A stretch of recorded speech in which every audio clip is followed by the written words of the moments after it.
So we're here today because the Queensland Government made the unprecedented step to ban best practice evidence-based healthcare for youth, for people under 18. Shame. It's a move that will kill people. People will die because of this decision. It's that simple. Before we start getting into the festivities, we have a few things a few pieces of housekeeping. So water, sunscreen, and hand sanitizer and first aid can all be found at the Socialist Alliance stall at the front here.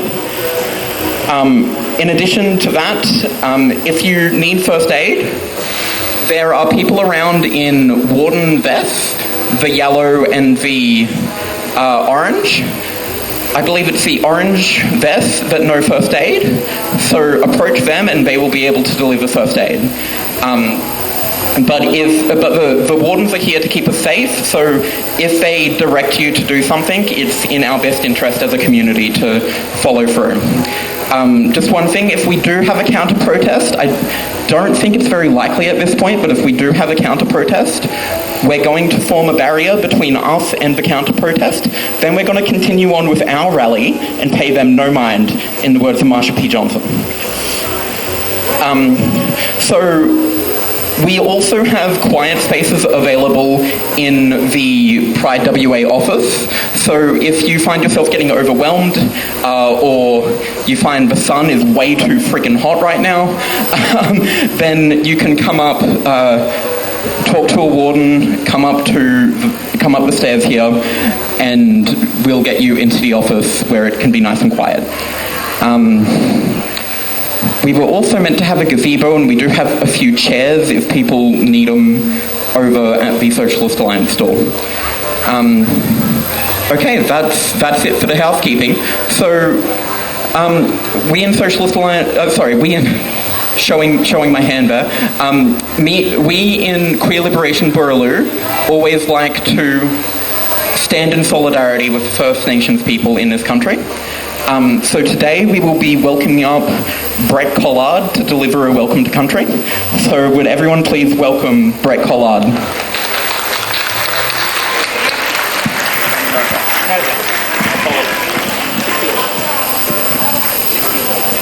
Thank you, Tequila. Wanju, Nanjurpan, Nunakan Kulin, the Kinyunga Buja, Nanquil, Brett Collard, Wajak Baladong, Nunga Marman. My name is Brett Collard. I'm a Wajak Baladong Nyunga man, and I want to welcome you people here today for your gathering. Nanmurt, Kinning, Wajarup, Boorloo, Manjinup. My family grew up along the Swan River from Fremantle to Perth to Midland, and we're still in those areas today. I just want to share with you quickly. I wish you all the best in your fight for the future. Me as a Nyunga, I've been fighting for over 60 years, and we're still getting hammered today. We watched the Australia Day protest where they escorted the neo-Nazis off away to be arrested. And then funny enough, last week I'm watching the news and there was a gay protest somewhere over east. And to watch those police treat those human beings the way they did, they grabbed them and they scruffed them and they dragged them. Why didn't they do that to the other people when they arrest them? I grew up in Fremantle where I went to school, and there was a couple of gay blokes in our school, but we never worried. We accepted it like everything else that we did in the 70s at school. I've had a couple of relations that's gone down that road also, but we didn't sit there and run him down or beat him up and tell him to change his ways. These sort of things happen. And the most recent Noongar that I know is my nephew. He's a gay male. But all I want to say to you people today is you have a long road ahead of you. But you you've got to stand up for what you believe in. The world is changing, and it's going to be a while before people accept you for who you are. A lot of people out there will accept you already, but there's a lot of people out there that have terrible mental health issues about gay and lesbian people. And I say, good luck to where you're marching to, where you're walking to. And the only thing I say is keep your protest peaceful. Don't lower yourself down to those thugs that will treat you badly when they come to arrest you or move you on. So all the best in your future, all the best today. Show the peace that a lot of people don't have, and make your voice be heard. That's the most important thing. Let them hear you. Thank you very much.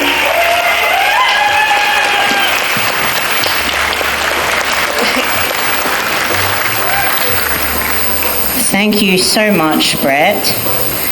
Well, it's lovely to see you all again. Hello, darlings. It's hot out here, but so are we. All right. So, next we'll have Janine Williams. She has been working for trans rights for many years.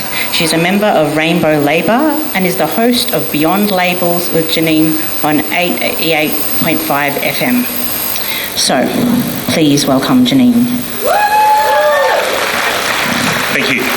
And thank you, Brett, for that beautiful welcome to country and acknowledgement of our community.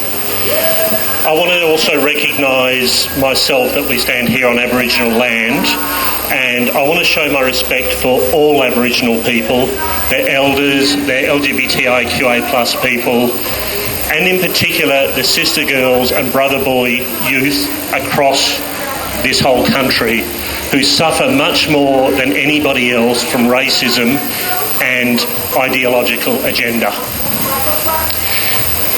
Today, these rallies are organised throughout Australia to show our support for the youth, the transgender and gender diverse youth of Queensland who have been affected by the recent ban of care. But more than that, we're here to show through our numbers that the vast majority of Australians see these actions for what they really are. They are attacks on the most vulnerable and helpless members of our community for political and ideological gain. Here today, we show our youth that they are not alone. We stand with them as elders within the community, as siblings, as parents, as family, as friends, and as allies. We stand here as their shields and their support.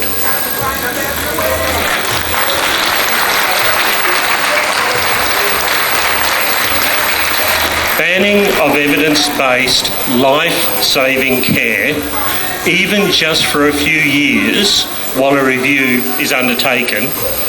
And let's face it, this review is going to be politically biased and done by people who have got an ideological agenda. Shame, yeah.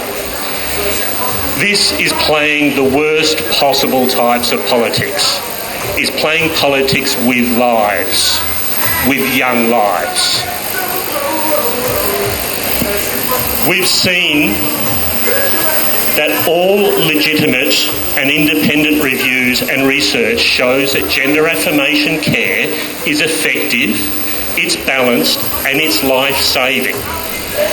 It's only when politics and ideological agenda steps in that we see results such as those from the Cass Review. Results that the Queensland Government has used to justify their actions and is clearly trying to replicate.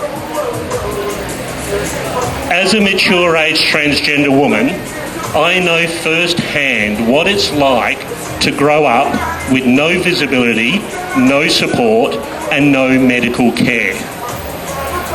Because of this, I also know how critical those early years are and the irreversible changes that they bring when care is delayed or denied. I feel those changes myself every single day of my life.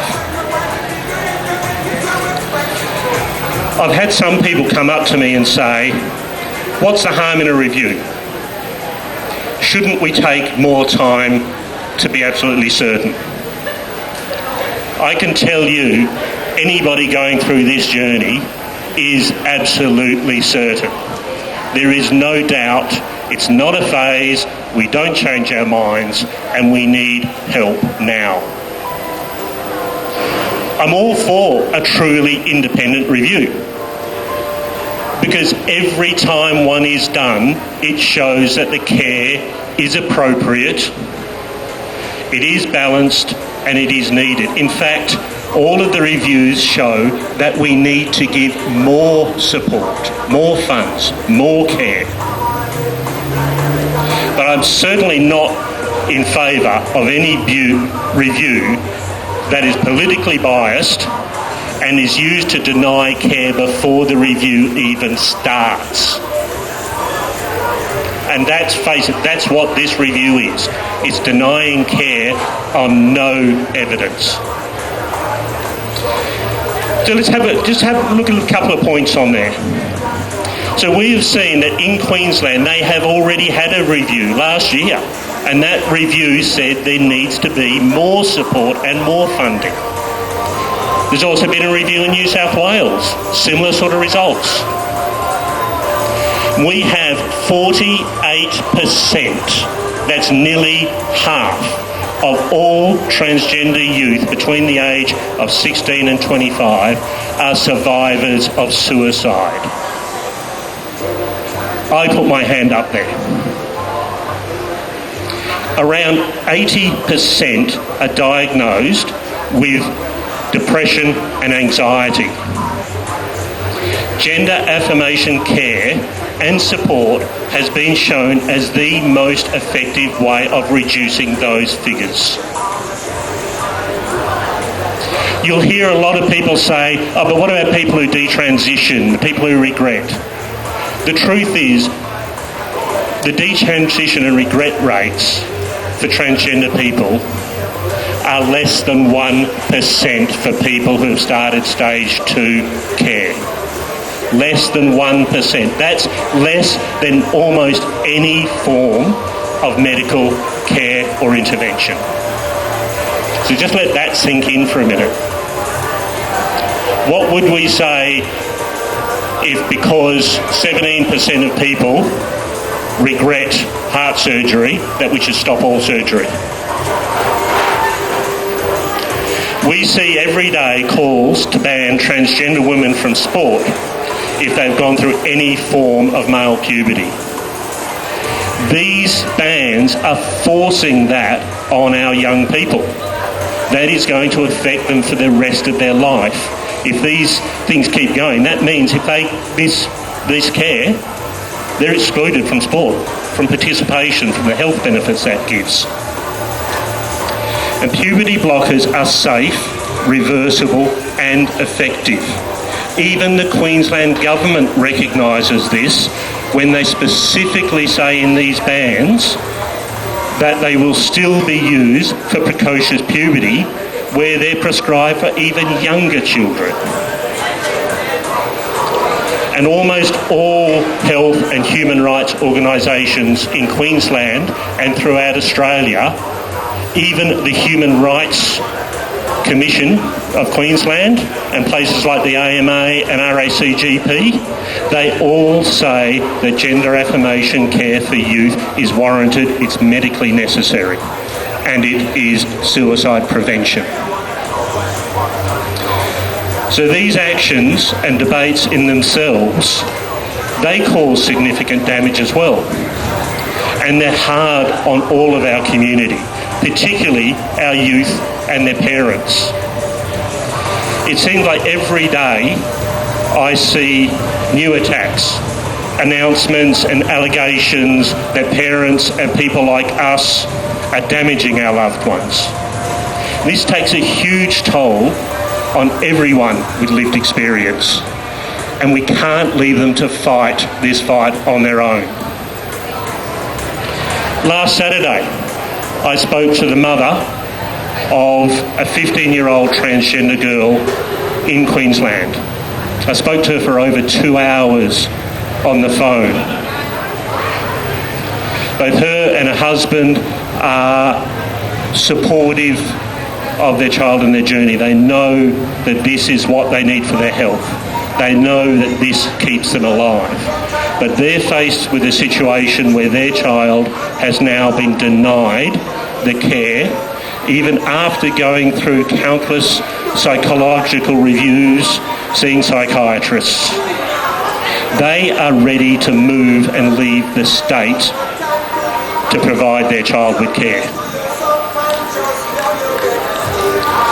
So now it's time that everybody needs to stop sitting back and hoping that this will all blow over, or using the excuse that saying anything will just draw more attention and make things worse. I'm sorry, people, but it's too late. It already is worse. If we sit back and say nothing, then the right-wing Conservatives will become bolder. They will use our silence against us. They will bring down our voice to the point that even reasonable people will start to believe them. But beyond that, if we don't speak out, then our youth, our vulnerable family, will feel alone. They will feel that the world is against them. We must speak up to give them hope, to show that we care. We must match every damaging voice with 100 ones of support.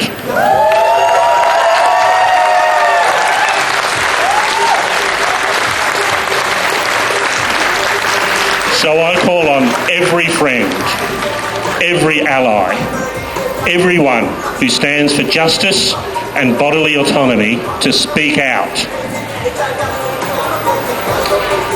So what is it we need to do? What is it that we need our allies to do? We need to recognise that gender affirmation care is life-saving care. It is not a fad. It is not a phase. And we do not grow out of it. I did not grow out of it. When you see somebody echoing Trump's politics and statement, call them out. When you see somebody telling mistruths, lies, twisting the truth, call them out. Don't let them gaslight us when they try to say we are the ones causing harm. Turn it back to them where it belongs. Recognise that providing critical health care is not political. Denying life-saving care is political. And above all, we need you to be visible for those who cannot be. Let our youth see that most Australians care and that we love them. Show the vast majority of Australians recognise these actions for what they are. That we see what has happened in the US and that we will not stand by while privileged minority try to use our families for their political and ideological gains. Australia is better than that. We are better than that. Thank you. Thank you so much, Janine. How are people feeling? Woo! I don't know about you, but I am tired. Just a quick reminder that there are waters up over here, so keep yourself hydrated because we've got quite a lot to keep to go on with today. So before I call on the next speaker, I'm just going to lead everyone in a chant. It's a simple call and response. I'm going to say, trans rights are human rights, and then all of us are going to say, protect trans youth with all your might. Can we do that together? Woo! Trans rights are human rights. Trans rights are human rights. Trans rights are human rights. Trans rights are human rights. Woo! They probably heard us over at the Liberals office. Okay, so just for a very brief interlude, I'm going to welcome up Sussex Street Community Legal to say a very quick word.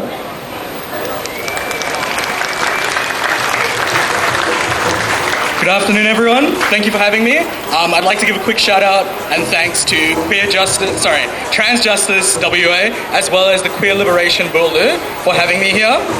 Quick round of applause for them, please. They've done an amazing job. So at Sussex Street Community Law Service, I just want to say that we understand that it's a really tumultuous and hard time right now, and one of the most dangerous things is trying to understand the law systems without any legal training or without any help. And what we're setting up is a new legal clinic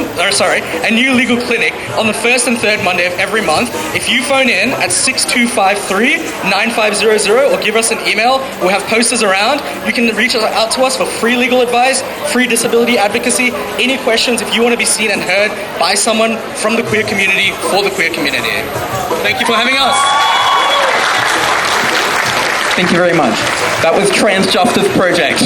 Very close.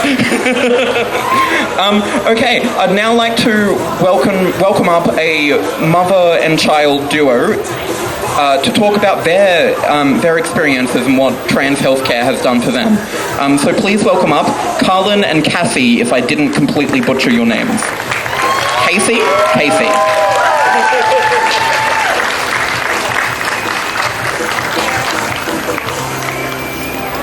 Hi everyone, I'm Casey. This is my mom, Carolyn. Hi. I was asked to speak today. I'm just going to briefly just talk about my experience being a trans kid. So I'm trans femme. I went through the GDS, which is Perth's trans healthcare thing for people under 18 when I was about 14. And I won't sugarcoat it, that did save my life. This is really important. And I had the right to bodily autonomy that the kids in Queensland currently don't have.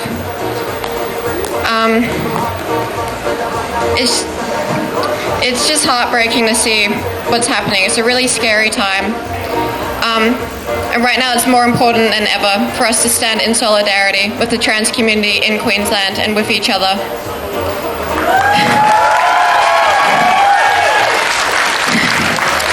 I don't really have too much to say. Did you want to speak about my mum, Carolyn?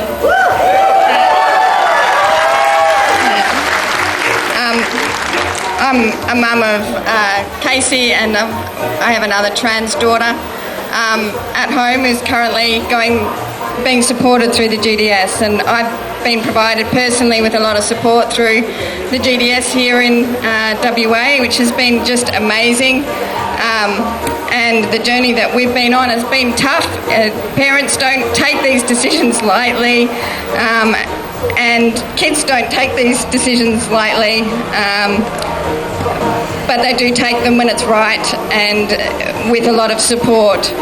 And taking away the support and the agency and the help for political reasons it just seems very, very wrong. And I can't imagine how the parents and the kids are coping with that in Queensland right now. Just witnessing it makes everybody feel vulnerable, I think, to the stuff that's going on in the US sort of bleeding over into Australian politics. So I think it's really important that we all stand together against it. So thank you all for your support. Everyone, we're going to do another chant. Okay, so the response is trans folk have always existed, okay? We all know it, we ain't twisted.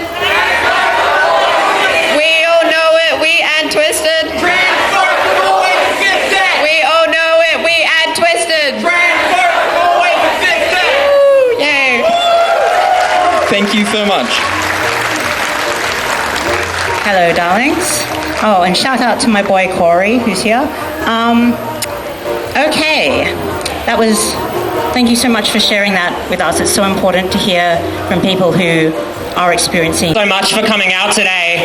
It's really important, I think, that we start to revive an active, fighting LGBTI street movement to resist this wave of absolutely no medical or scientific doubt about the efficacy of these services whatsoever. They are essential, life-saving healthcare for transgender youth.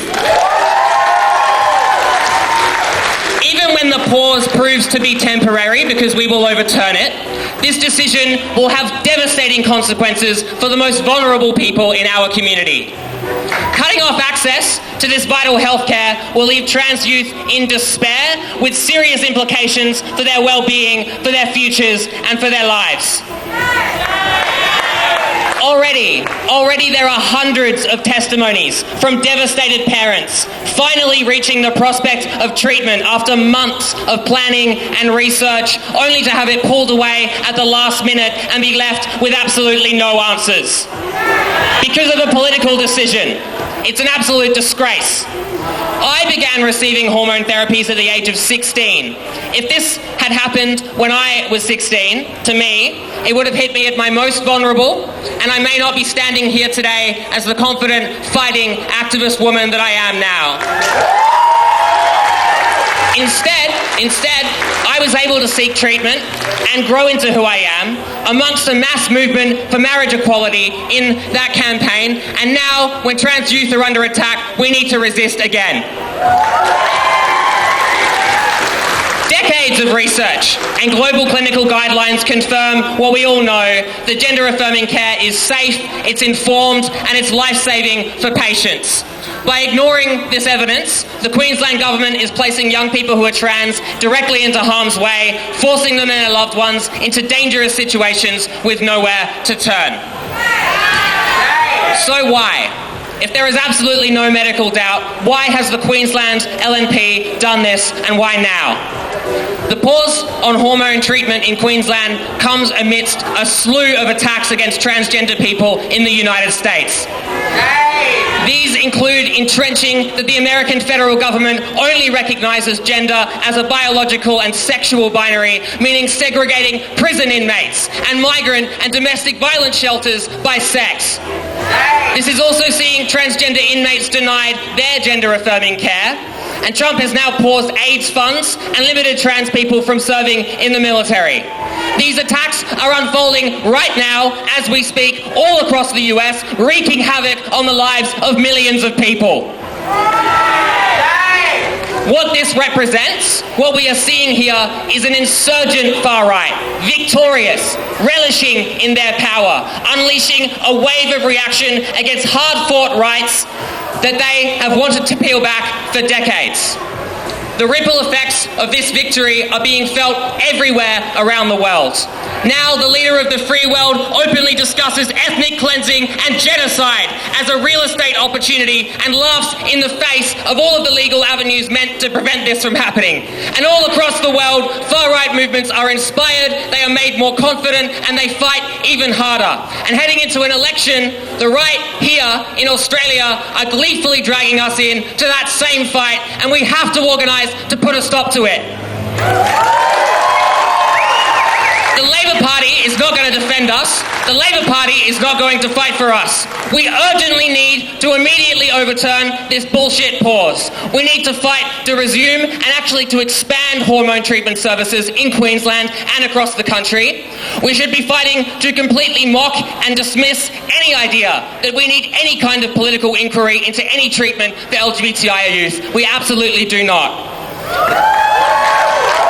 We need to be vigilant and we need to be active in our defence of trans rights to make sure that the incredible backward slide that we are seeing in the United States is not replicated here in Australia.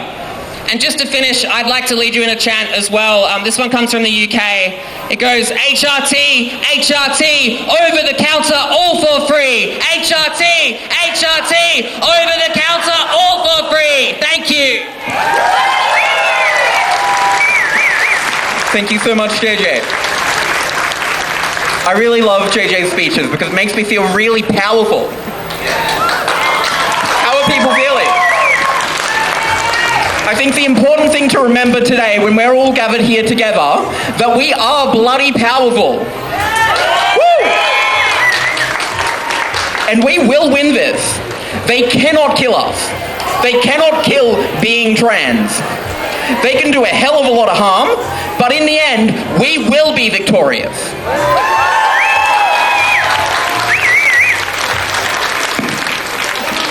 Thank you.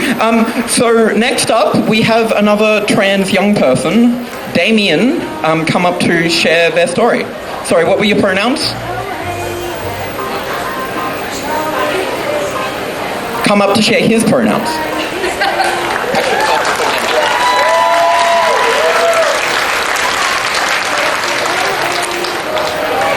I'm glad so many of you are here today, standing in solidarity with transgender youth in Queensland. There was certainly a time in my life where I could never imagine such a crowd gather in support for trans youth, regardless of where in Australia they are. I, like quite a few of us here, found out I was a trans man quite young. I went much of my life without even thinking about what my gender meant to me, until all of a sudden it mattered. I was growing and maturing as a person. I realized at 13 that I am a transgender man, and I did not and do not identify with being female, and rather it brought me much personal distress. This is a similar journey for many transgender youths across Australia and across the world. For whatever reason and at whatever time, many of us come to the realization that we are not the gender we are assigned at birth, and it brings us social, physical, or mental distress, perhaps all three. Being a transgender kid is not easy. Life for anyone as a teenager, younger, is fraught with difficulties, whether it's navigating new and complex social groups and cliques, managing our insecurities, and maturing into the adults we are meant to be. Our trials and tribulations as teenagers develop resilience. They mold us into the people that we are today. However, these challenges are made that much more difficult when you're a trans kid. Kids are cruel, people are cruel. People who were once her friends may suddenly disappear when we come out. We must untangle insecurities that everyone feels distinct from distinct and often crushing dysphoria. We lose out on the defining social opportunities of our childhood. But with so much on our plates, finding the motivation to navigate the complex web of medical systems and services trans people use is difficult. But I can say with absolute certainty that many of us are grateful to have the opportunity to seek medical care to begin with. It is the ultimate privilege. So it is especially cruel to deny our children the opportunity to seek life-improving care, and more often than not, life-saving care. In Queensland, access to stage 1 and 2 puberty and gender-affirming hormones for paediatric gender therapies have been paused statewide. The Queensland argument of health was that because they had not conducted their own investigation to the efficacy of these treatments, they could not continue prescribing or continue allowing access to them. Despite this, there is plenty of evidence that suggests that puberty blockers and later hormone replacement therapy in youth improves quality of life and reduces poor outcomes. Affirming care can reduce the odds of depression by 60%, suicidality by 73%. Those who had affirmed their gender both legally and medically report lower levels of anxiety and distress. However, despite these medical concerns, to me this raises a very important ethical question. When are we, as transgender youth, allowed to decide what we do with our lives? Why is it that our decisions, made with due consultation with medical professionals and our parents, are the ones that must be made for us? This is not simply just a medical conversation, but a conversation as to whether or not transgender youth have the right to make the decision they feel is best for them. Gender-affirming care can be highly specific and personalised to each person. What is an ideal outcome to one may not be for another. But so it is within the right of any transgender person, children especially, to decide whether or not they can undergo hormonal care. But to have that right, we must have the opportunity to make that decision in the first place. The pause in providing puberty-blocking hormonal care in Queensland denies us that right to make that decision to begin with. Nobody else can make that decision for us. Nobody else but us can undergo the amount of thought and contemplation it takes to decide to undergo gender-affirming care for us. Nobody else should be able to make that decision for us, not least of all to make that decision for our children. Today we have a responsibility to our youths to stand up for them. Transgender youths are the most vulnerable of us all. Our voices more often than not are never heard, and some of us never get to speak. We deserve better, and we need to teach our transgender youth resilience and ingenuity. We need to provide them a system of support and be an example that everything will be okay. I'm here today not only to stand up to transgender youth, but to be an example. It is important to be resilient, to keep trying. It is important to have courage, to speak up for ourselves. It is important to be compassionate, to have empathy for others.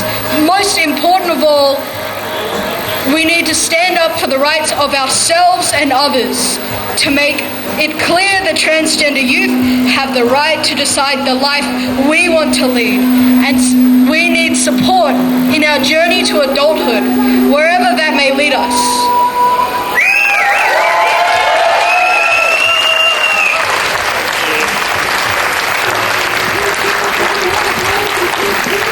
Thank you, Damien, for your courage. And I'd like to invite us all to give another round of applause for all of the trans youth today who have been speaking. Some of which who have been speaking for the first time on this. Now, I hope you're all doing well. Do try and get some water. Hydrate, don't dehydrate. And also, actually, a round of applause for yourselves for all making it out here today in the heat, because this is so beautiful and amazing. There are so many of us. All right. Our next speaker is Kate Salinger. Kate is a proud member and active leader of PFLAG Perth. She has been a fierce advocate for queer liberation for many years. She's fought with us on our wins and through our losses. She's cheered, cried and chanted with us. Kate is also the mother of her wonderful non-binary kid, mother-in-law, not the evil kind, to her daughter's gorgeous trans partner, and a loving and proud friend to her many trans loved ones. Welcome, Kate.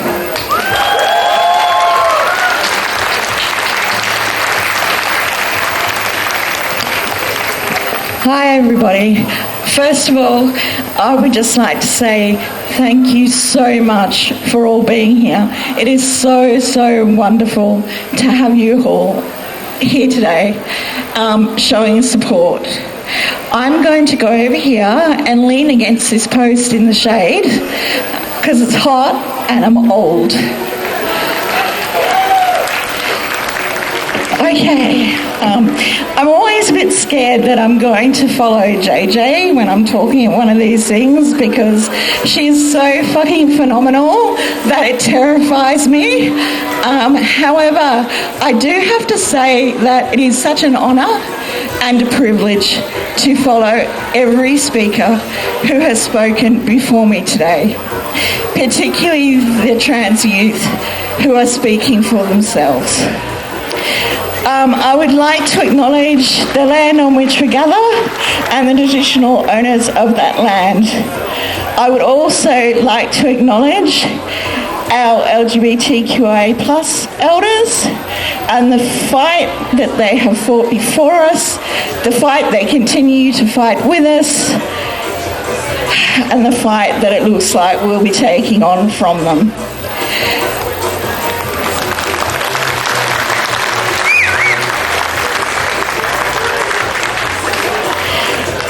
On the 28th of January this year, I woke up and I opened my phone, as I do because I'm just one of those addicted to scrolling people, and the first thing that came up on my newsfeed was the passing of a trans man named Kelby Johnson, and he'd taken his own life in the US. And he'd done that the day after Trump's inauguration. I mean, I don't really think I have to explain to any of you why. What I will do, though, is just read a tiny, tiny snippet from the post that his friend wrote in honour to him.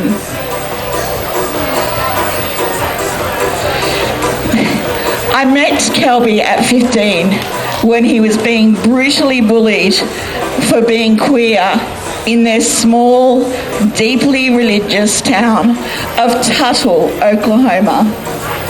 His promising future as a top student and athlete was stripped away by the aggression he faced daily. His private struggles alienated him and his family from their community, especially after he was deliberately hit by a car. As I said, I don't think I need to explain further why Kelby made the decision that he made. It's a tragic decision, but it's one that many of our youth struggle with actively on a daily basis. And that's shameful. Shame on us. Shame on us. I think one of the ironies of today for me is that, let's be real, it's not about protecting trans youth. The right isn't interested in protecting trans youth. They couldn't give a flying fuck if gender-affirming treatment, poisoned all of them. Really. They don't care about trans youth. They don't care about their families. They don't care about their communities. They don't care about their teachers. They don't care about their loved ones. They couldn't give a fuck. This isn't even about trans people. This is about politics. And again, that's disgusting. Shame on us. Shame on all of us.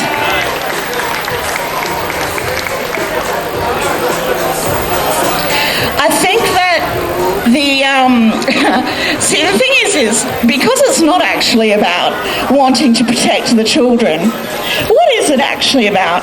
And I think one of my friends summed it up, because another thing that the right aren't really fond of is the actual truth.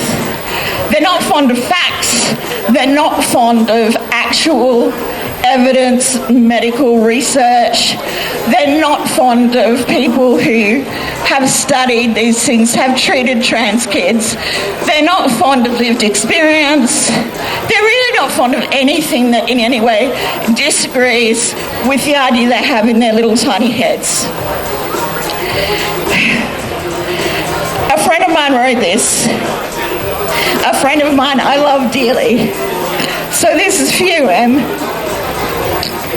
My reply from Libby Metton's office was one line with their policy pictured attached. They wouldn't or couldn't answer my question about what surgical interventions for under 16 they're banning, probably because they don't exist.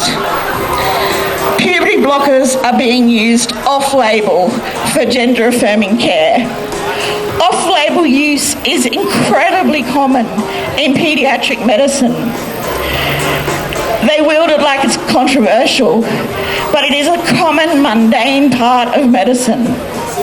The randomised control trials, comprehensive research they call for, are not possible in children's medicine, and it's never held up as a standard for other areas of care. The Cass Review says, the Cass Review is incredibly flawed. Contributors wouldn't put their name to it and published anonymously.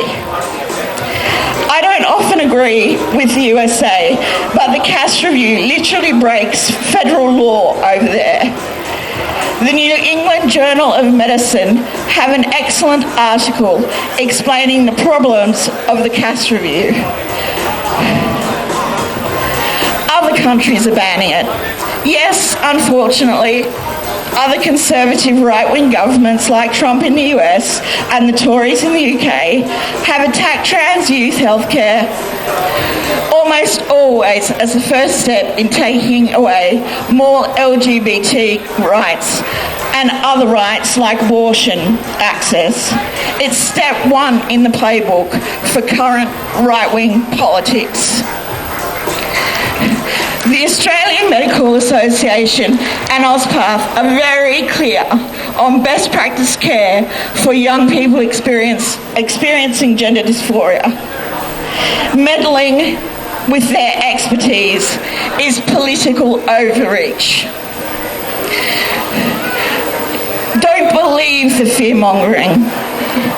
I could list out the possible side effects of any drug, along with inflammatory language, and make it sound experimental and dangerous. And actually, if you actually do read like the little thing that comes in your packet of pills, whatever those pills are, they are literally like contraindicated for every fucking thing you can think of, just because they're trying to cover their butts over lawsuits. So yeah, that's a true statement. If you'd like some further reading, I suggest checking out these resources from Transcend Australia, and I suggest checking out the resources from Transcend Australia as well, because, like, you know, they're factual, they're evidence-based, things we actually value as intelligent human beings.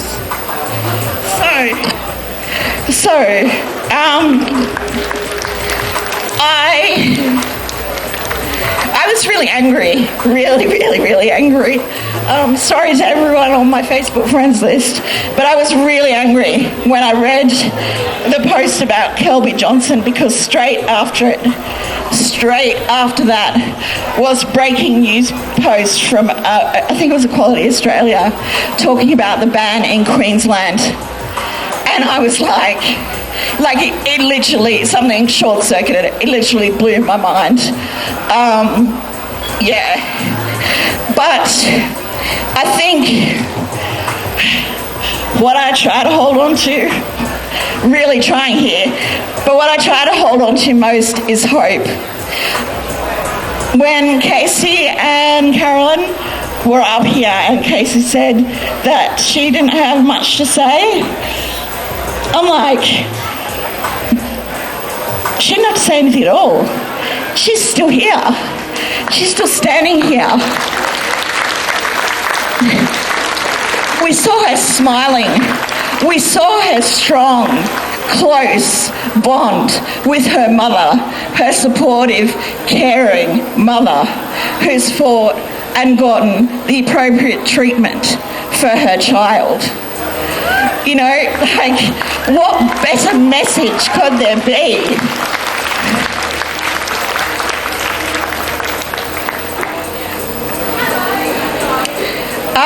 I think something that Em touched on in her post was the fact that this is just the start. We've already seen Roe v. Wade fall in the US.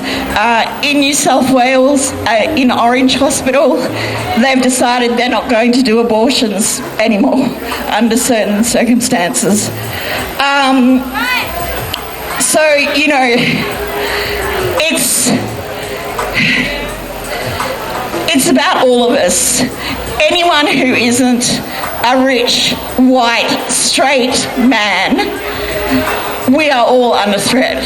If you are disabled, if you are from a non-English speaking background or a culturally diverse background, if you're from another, you know, less prevalent organised religion, if you're a woman, if you are in a lower socio-economic group, if you're a part of the LGBTQA plus community, literally they're coming for us all. And I don't really understand. It actually bothers me a lot that more people don't realise that yet. I think we're going to have to realise that pretty damn fast from here on in.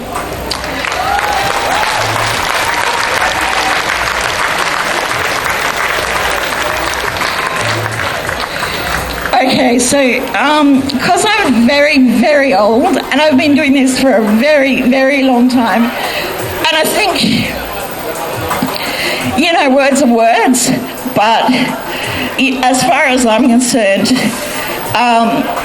there's a couple of universal languages, and one is love, and you can just feel the love, and it is, I hope, speaking to all of you, particularly our trans kin. Please gather up that love and take it home with you. Hold on to it tight.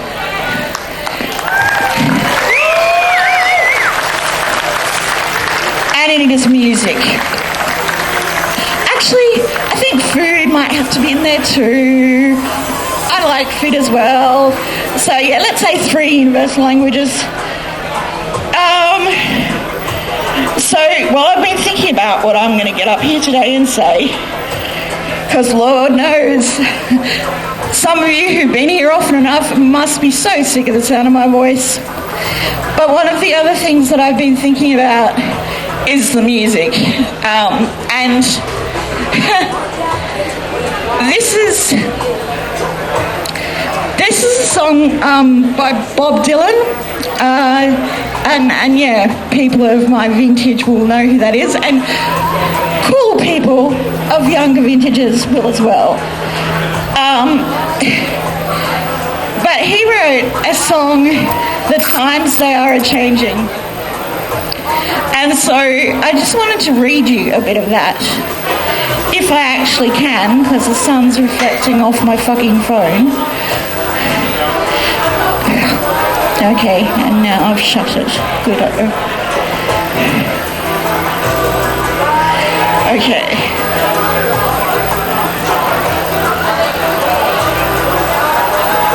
Come on, Kate.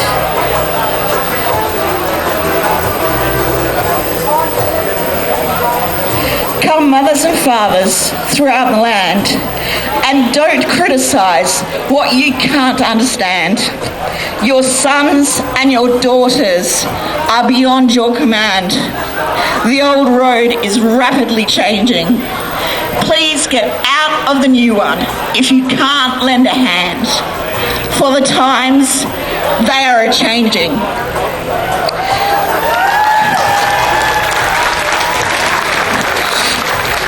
While we've been standing here listening to speakers and having the music here in the background, I actually also... Move back a little bit? Okay. I also was reminded of the Bob Marley song, which I think is also very relevant. So here we go.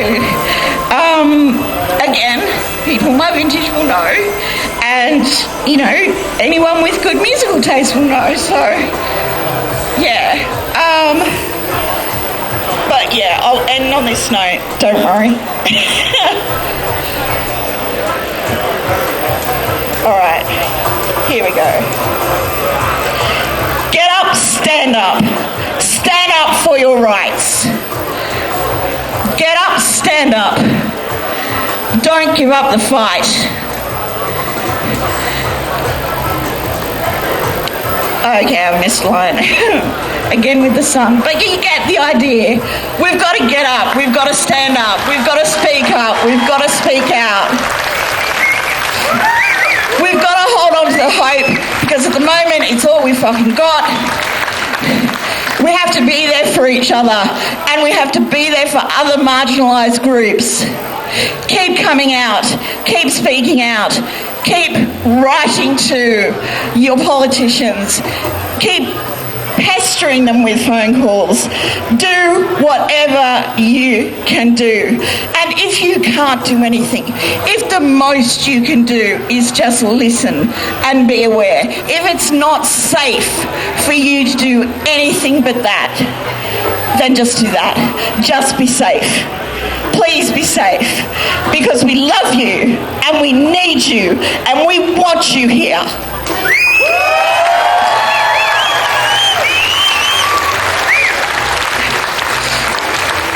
Okay, here's another chant. Okay, so the response is, let trans youth have free healthcare. Come on, Nichols, don't be scared. Let's trans youth have free healthcare. Don't be scared. Let trans youth have free healthcare. Come on, Nichols, don't be scared. Let's trans youth have free healthcare. Oh, sorry. I'm just going to, I know I promised. But I have to say, no, just this is really important.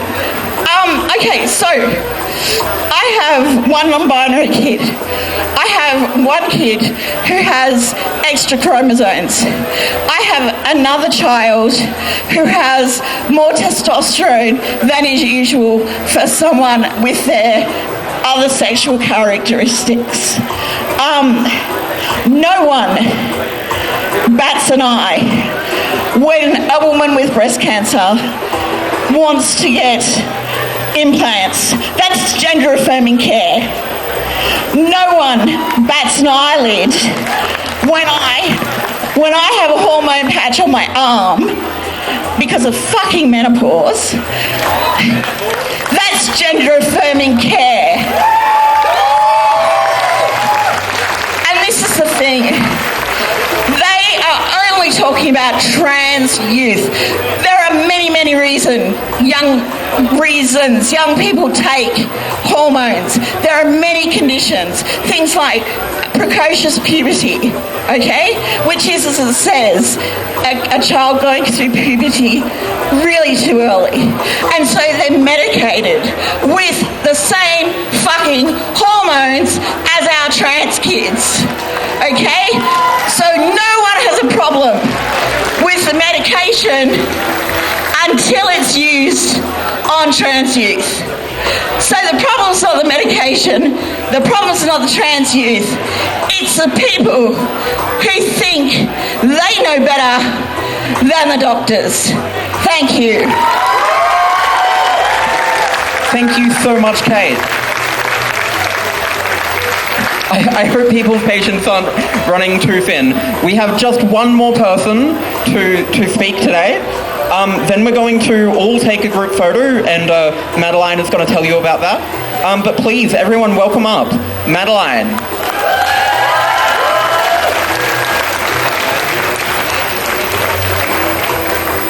Hey everybody, my name's Maddie. Actually, I have two speeches. The first speech I'm going to read out is from Robin, a young trans person who's by she, her, who couldn't be here today but has written something for me to share. And then I'm going to quickly talk about something, and then we'll wrap up and I'll talk about what's next. Okay, so this is Robin's speech. Robin is a young trans person who lives in Perth. Oh, louder. This is Robin's speech. I, as a trans minor, feel disgusted by Queensland's recent decision to indefinitely stop trans minors from being able to become new patients for hormone blockers and HRT. These are medications that mean so much to people like me, and knowing that governments in Australia have the ability to halt access to these treatments, just like Queensland has, is incredibly scary to me. I first began desiring hormone blockers when I was 13, and it took me over 2 years from the start of my journey to actually get spironolactone, which is a hormone blocker. If I was in Queensland and had to wait just 1 more month before getting my script, there was a very real possibility I'd be forced to go through another year of puberty, doing irreversible damage to my body and mental health. Trans youth like myself are already running against the clock to simply feel comfortable in our bodies. The government of Queensland's decision to make their process needfully painful and filled with uncertainty sets a dangerous precedent for other states. So I thank you all so much for fighting on my community's behalf. Round of applause for Robin's courage for writing that for me to share tonight.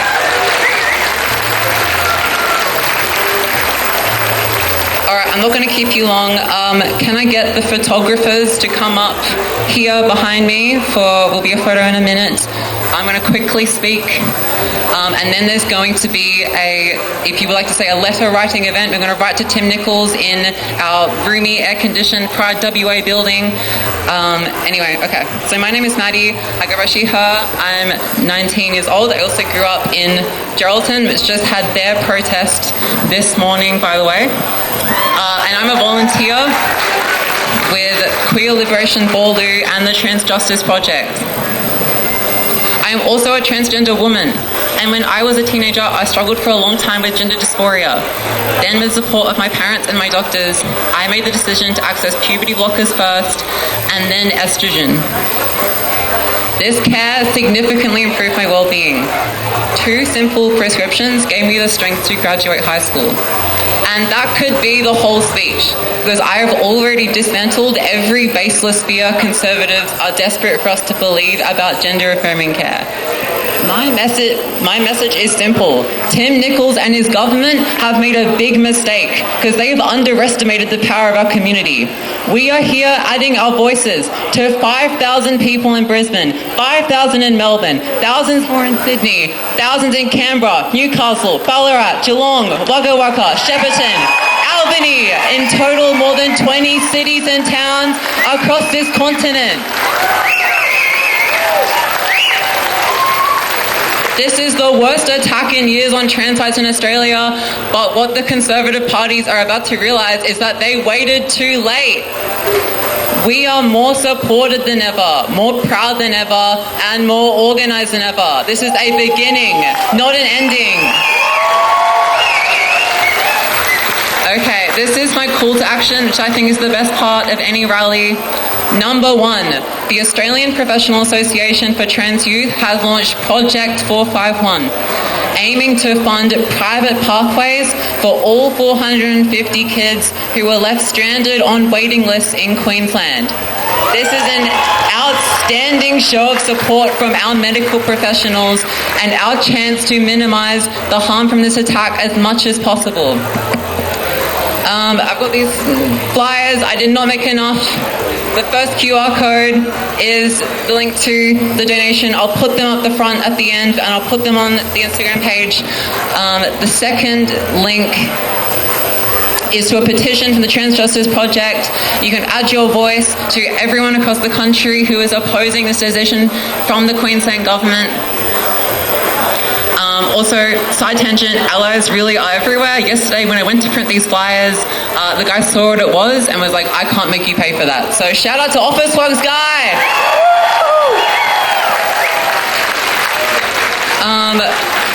Please also consider putting your contact information down for Queer Liberation Boorloo. There is a thing over there under the tent thing.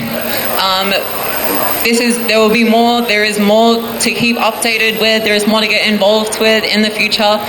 And we want as many people who are passionate to put your name down. Let us invite you. I'm going to do a quick photo. Have I got my photographers? Where are my photographers? We're going to photo. After the photo, after the photo, there is going to be a letter writing event in this Pride WA building in a big roomy room where we're going to write a bunch of letters to Tim Nichols, the Health Minister of Queensland, for the post there will also be food. Where's Nova? Where's my chant sheet? Okay, so I'm going to get everyone to come to the front. Anyone in a wheelchair or mobility aids can come up first. So make way for people who want to come up first. This will be quick. We don't have to be in the heat for long, but we're trying to get everyone in the front who's through a quick photo. Thank you. Be quick.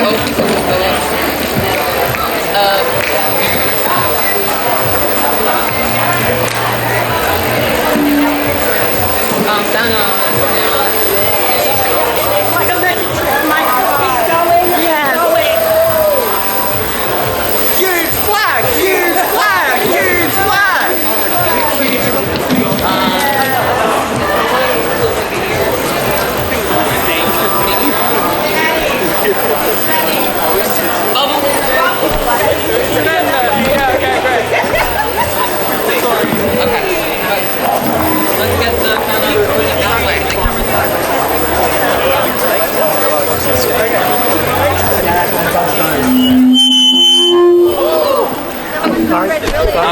So we're going to have the big flag on the ground in the front, and then everyone crowding around behind it. Okay, we've got a message.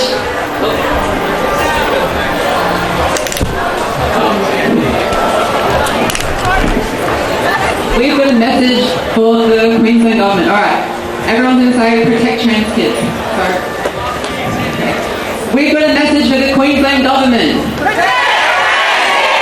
We've got a message for Tim Nichols. Protect trans kids! We've got a message for Albanese. Protect trans kids!